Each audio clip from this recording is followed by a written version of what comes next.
So guys, আশা করি সবাই ভালো আছেন। আপনাকে তো আশীর্বাদে আমিও আছি ভালো। তো যাই হোক, আজকে মানে পোলার না স্কুল সামনে কারণটা হচ্ছে যে স্যারে করবো 7টার থেকে ক্লাস, মর্নিং ক্লাস দিছে, যার জন্য সকাল সকাল আয়া পড়লাম। আয়া পরে দিয়ে একটা পোলাবান নাই। তো যাই হোক, স্কুলের ভিতরে ঢুকে মানে রুমের পাশে দিয়ে যে পুরো আড্ডা চলতেছে। আমার হাতে মাঝে অল্প আড্ডা দিলাম। আড্ডা থেকে লাজ নয় হারাহারি নেই, দোস্ত দিয়ে পুরো ফোনে ব্যস্ত। দোস্তরা ভাবে এত করে যে একটা বিয়ে করে দেন, তাও বিয়ে করে দেয় না, তার জন্য খালি ফোনে ফোনে ব্যস্ত।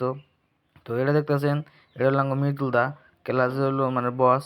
বস মানে এবার বস, দোস্ত ড্যান্সে গানে কি ওর হাতে হারা হবো না। এই দেখো আবার গুয়া মতো খোঁচা দিছে আবার। এই ভিতরে ভাবে গান কর। দয়াল বাবা কলা খারা গান লাগায়া খা। তো গানটা কি বললো অবশ্যই কমেন্ট করে জানাইন। তো মৃদুল এখন আডার পোজ দিব। তো দেখেন আডার কি পোজ। তো যাই হোক, মৃদুলের গানটা কি বললো সবাই কমেন্ট করে অল্প জানায় যান। তো যাওয়ার সময় শুনতেছি যে ম্যাডাম নিয়ে টেনিস পড়বো, ম্যাডামের বাইরে বলে যাবো, ম্যাডামের না অল্প কষ্ট হয়। তো যার জন্য ম্যাডাম এখন টেনিস পড়বো। তো ম্যাডামরা খুব মিস করবো।